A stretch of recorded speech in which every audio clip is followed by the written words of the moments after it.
In this video, we're going to be talking about my very favorite restaurants at Disneyland. So let's get started.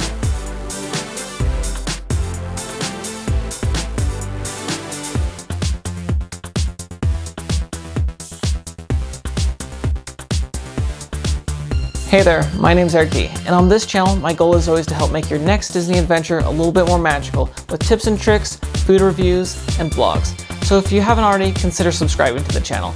And in this video, we're going to be talking about one of my favorite things, food at Disneyland.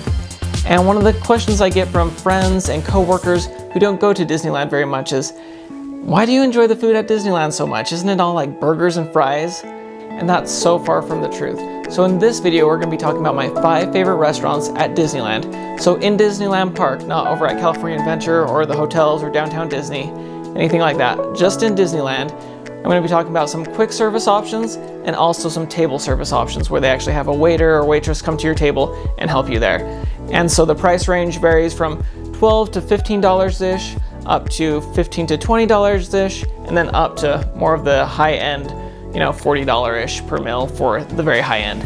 So let's get right into it. The Plaza Inn is one of my family's favorite places to eat at Disneyland. In fact, over the years, I think this is the restaurant we've eaten at the most.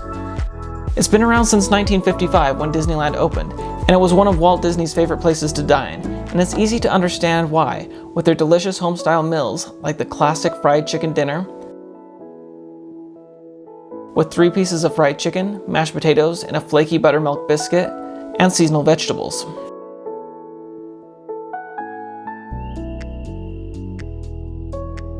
This meal is so good, and the portions are huge.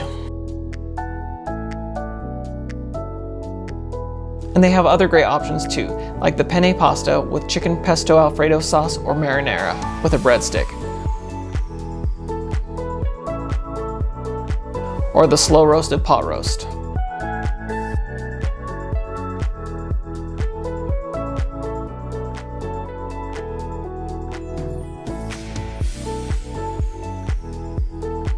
They also have salads to choose from, and they always have several fun dessert options.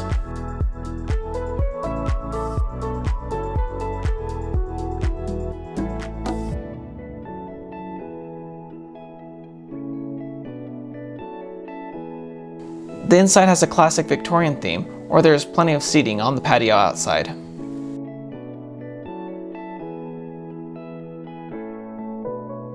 Now let's head over to New Orleans Square to visit the French Market,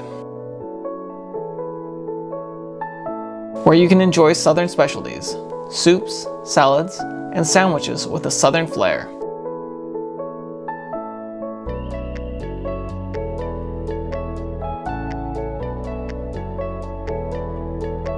Some classic options are the French dip sandwich with house-made Cajun chips,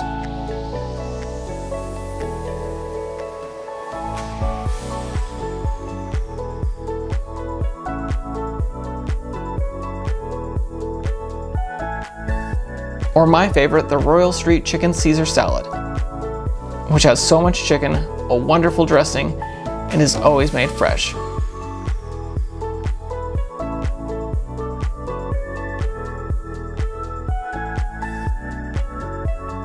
And of course, the pulled pork sandwich. And they always have fun options for dessert, including a trio of desserts, so you get a little option of each.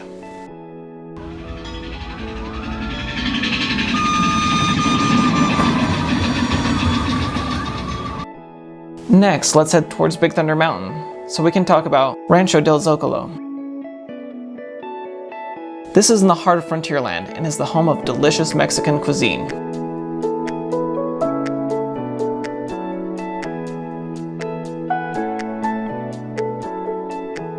Once again, the portions are huge, whether you're getting a burrito, tacos, tostada salads, nachos, or the delicious enchilada platter. There will be plenty to fill you up.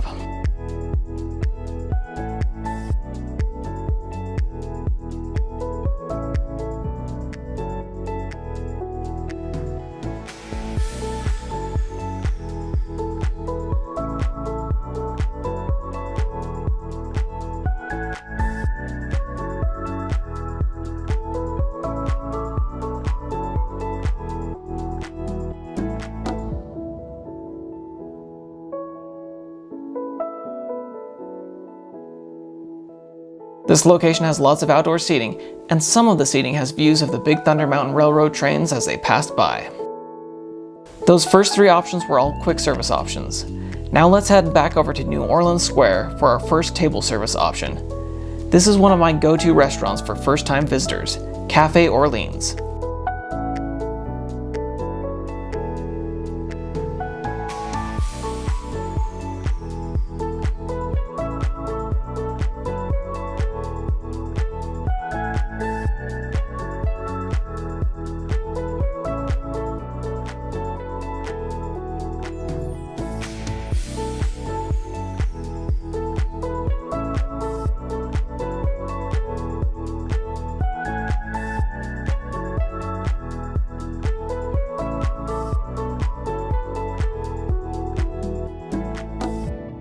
And we always start our visit with a serving of pommes frites. I know I said no French fries, but these are beyond your typical French fries. They are amazing.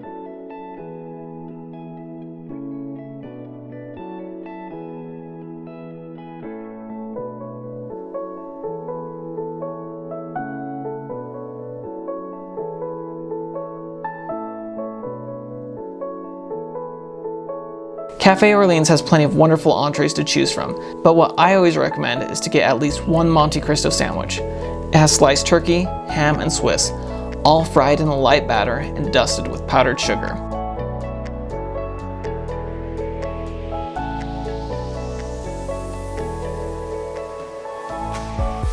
This sandwich is heaven, so rich and so filling.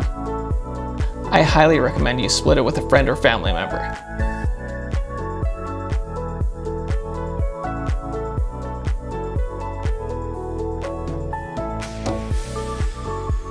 And make sure you save some room for beignets for dessert.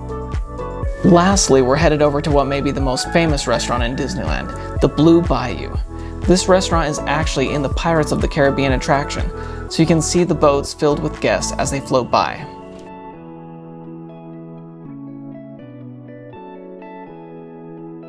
The theming is absolutely stunning, and it really does make you feel like you're eating outside at nighttime. Keep in mind you will be paying a higher price at the Blue Bayou for both the dinner and just the overall theming, so for a slightly cheaper option, you may want to come here during the lunchtime hours. The meal includes bread service,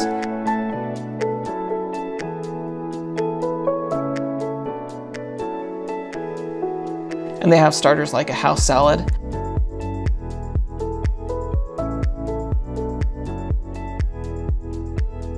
and their classic gumbo.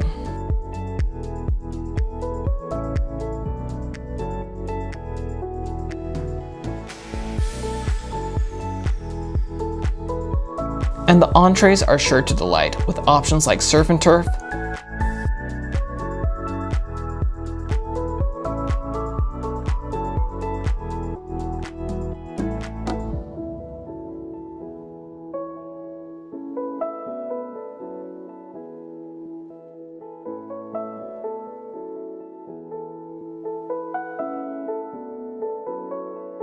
the bone-in ribeye,